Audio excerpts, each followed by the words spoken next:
एक एक बात गुरु को सिखाना पड़ता है। भोजन खाना भी सिखाना पड़ता है, ऐसे थाली साफ करना। और गुरु का एक एक गुण जो सीख लेता है वो शिष्य भी बहुत महान होता है। गुरु के गुणों को सीखो, अपने पिताजी के अच्छे अच्छे गुणों के भी हकदार बनो। पिता की संपत्ति, पिता की गाड़ियां, पिता के मकान तुम सब बांट लेते हो, प्रॉपर्टी बांट लेते हो, लेकिन पिता के अच्छे अच्छे गुणों के लिए कभी तुमने कहा हम ये गुण लेंगे? जब छोटे थे तुम झगड़ते थे भाई भाई तो कहते थे माँ मेरी है, माँ मेरी है। अब जवान हो गए झगड़ा करते हो तो कहते हो माँ तेरी है, माँ तेरी है, मेरी नहीं, तुम रखो इसको। ये क्या उल्टा कर रहे हो? अब कहना चाहिए माँ मेरी है। और जो माँ बाप को अपने हिस्से में ले लेता है उसके घर में लक्ष्मी की कृपा होने लग जाती है। क्योंकि माँ बाप का भाग्य, माँ बाप का प्रारब्ध तुम्हारे साथ में जुड़ जाएगा। ये कोई छोटी मोटी बात नहीं है। जिनके घरों में से थोड़ा सा नाश्ता कोई महान संत कर ले, उस घर में भी गरीबी दूर होने लग जाती है। क्योंकि संत की तपस्या का प्रभाव और प्रारब्ध का प्रभाव उसके घर में जाकर जुड़ता है, वहां से उसका घर अमीर बनना शुरू हो जाता है।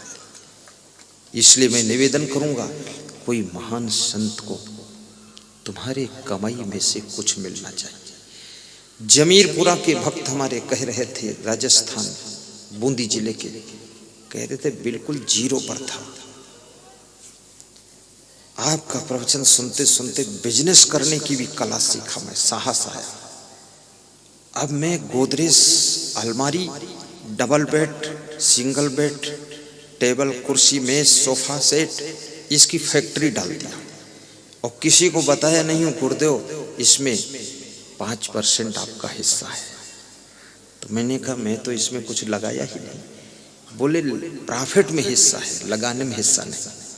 लगाऊंगा मैं, करूंगा मैं, अगर 100 रुपया प्रॉफिट होगा तो 5 रुपया आपके लिए। तो हमने कहा अभी तक तो कुछ नहीं दिया। जब मेरा 5% है तो साल में दो ना। तो बोला अभी 1 ही साल तो हुआ है। तो हमने कहा तो बोले तो बुलाने आया हूँ, चलो हमारे यहाँ। तो मैं गया, 28,600 रुपये का कपड़ा हमारे संतों के लिए लेकर आया। सब संतों का, सबके लिए 10-10 मीटर कपड़ा। और बोला आपके लिए भी एक ड्रेस पूरा कपड़ा और चरण पादुका। तो मैंने कहा कि अब मुझे पता चला है कि आपके बिजनेस में मेरा भी हिस्सा है। अब मैं सूक्ष्म रूप से अपनी तपस्या का अंश और भेजूंगा, बहुत बड़े सेठ बन जाओगे। तो बता रहा था 1 महीने में 50 गोदरेज उठ गई है। अब बना नहीं पा रहा हूँ, इतनी उठ रही है। हमने कहा फैक्ट्री को विस्तार करो। अब मैं जुड़ा हूं साथ में। कोई मेहमान तुम्हारे घर में रोटी खाता, ये मत सोचना मेरा खा रहा है। नहीं नहीं नहीं नहीं, नहीं। उसका भाग्य आकर तुम्हारे घर में पहले से जुड़ चुका है। और 1 रोटी के बदले वो 1000 रोटी का इंतजाम उसके भाग्य से होगा। इसलिए मातृ देवो भव, पितृ देवो भव, अतिथि देवो भव, आचार्य देवो भव। माँ की सेवा करने से कभी लक्ष्मी की कमी नहीं रहती है। और माँ को गाली देने से व्यक्ति कभी सुख नहीं पा सकता है। माँ के ऊपर हाथ उठाने वाले व्यक्ति को किसी के हाथ का सहारा जिंदगी में नहीं मिलता है। हमेशा वो व्यक्ति खाली हाथ रहेगा जिसने माँ के ऊपर हाथ उठा दिया है। याद रखना, आपकी माँ, आपके पिताजी जैसे हैं तैसे हैं, मिट्टी तो मिट्टी है, लेकिन इस मिट्टी ने गुलाब के फूल खिला दिए हैं। तुम्हारे माँ बाप साधारण हैं, लेकिन तुम जैसा गुलाब का बेटा पैदा कर दिया है। अब तुम खुशबू दो, महान बनो। अपने माँ बाप को अपमानित मत करना, दुख मत देना। गुरु का भी सम्मान करो, गुरु का आदर करो, उनके चरण छुओ, मस्तक टेको चरणों में, अभिमान गिरा दो। वहां किसको अहंकार दिखाते हो? ये ध्यान ही मत दो कि मैं नंगे पैर हूं कि चप्पल पहनाऊं कि जूता। छोड़ो जूता चप्पल, तुम नंगे पाओ। सहजता इतनी आनी चाहिए, बहुत इसके चक्कर में भी मत पड़ना। और जो गुरु का सम्मान करता है उसका कहीं अपमान नहीं होता है। जो माँ बाप की सेवा करता है उसको कभी खाली हाथ नहीं होना पड़ता है। जो अतिथि और मेहमान का आदर करता है, भोजन खिलाता है, उसके घर में कभी भी लक्ष्मी की कमी नहीं रहती है, नहीं रहती है। इसलिए मेहमान का भी आदर करना। दानेन पाणिन तु कंकणेन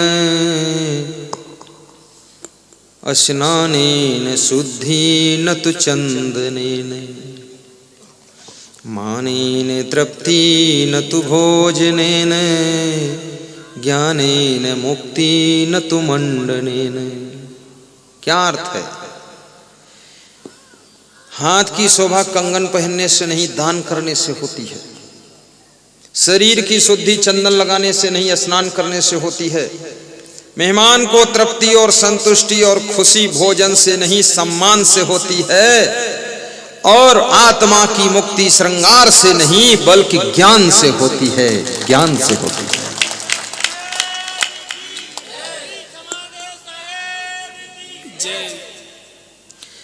खुश रहने के लिए सबके प्रति शुभ चिंतन कीजिए, ईर्ष्या मत कीजिए,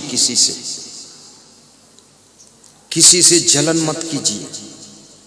जो अपने में मिला है उसको आनंद से प्रयोग कीजिए, जो दूसरों को मिला है उनको धन्यवाद दीजिए कि जिसके भाग्य में जितना है कर्म में उतना मिला है। अपने छोटे से घर में बड़ा सा दिल बना कर रहिए। घर में रोटी और चटनी खाइए तो भी खुश होकर खाइए। और रोटी चटनी से कभी पेट खराब नहीं होता है, और घी मलाई से कभी पेट सही रहता भी नहीं है। इसलिए रोटी चटनी भी खराब नहीं, अच्छी चीज है। रोटी चटनी खाओ। और कभी कभी आधा दिन व्रत भी रहो। जिस दिन लगे भूख कम है मत खाइए। शाम को बहुत कम खाया करो तो बीमार नहीं होगे। और बीमार हो जाओ तो श्री च्यवन आयुर्वेद कंपनी की दवा खा लिया करो। और दवा न मिले तो फिर गर्म पानी पीकर सो जाया करो, बीमारी निकल जाएगी। सर्दियों के महीने में थोड़ा सा च्यवनप्राश भी खा सकते हो दूध के साथ। सर्दियों के महीने में थोड़ा सा क्या गाजर भी खा लिया करो दोपहर में, शाम को नहीं। और सर्दियों के महीने में चावल मत खाया करो। और सुंदर यदि रहना चाहते हो तो मिर्च मसाला ये कम खाया करो। चटपटा कम, मतलब बिल्कुल मत छोड़ना। एक कचौड़ी मार सकते हो। और आप चाहते हो कि मेरा शरीर पूरा ठीक रहे तो कभी कभी एक छोटी सी दवा है। 1 चम्मच चना, 1 चम्मच मूंग, 1 चम्मच गेहूं, 1 चम्मच बता दो और क्या था, गाजर था, टमाटर और हरी मिर्च उसमें काट के और थोड़ा नमक मिलाकर, बस इतना। तो ये मूंग चना गेहूं ये शाम को भिगो दो और सवेरे निकाल लो, धो लो। 1-1 चम्मच ज़्यादा नहीं।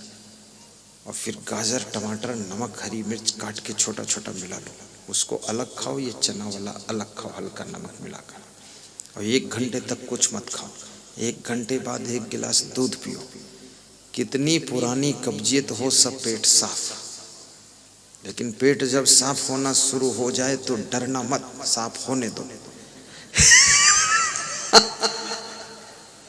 पेट के अंदर का मैल साफ होगा, आते थोड़े साफ हो जाएंगे, सब ठीक है, एकदम ताजे हो जाओगे। कभी कभी पेट की सफाई भी हो जाना चाहिए। और जोर से हंसा करो। जैसे आपने घोड़े को देखा होगा ना, घोड़ा खाता है और हंसता है, दौड़ता है और हंसता है। इसलिए खाता है और हंसता है तो कभी नहीं छकता है। और दौड़ता है और हंसता है तो कभी नहीं थकता है, उसका नाम घोड़ा है। तुम भी जैसे घोड़ा खाता है फिर क्या करता है, ही हंस रहा है तो, और फिर फुर्र करता है तो सब हजम हो गया, फुर्र। तुम ना फुर्र करते हो ना सुर्र करते हो। तुम भी थोड़ा फुर्र करना सीखो।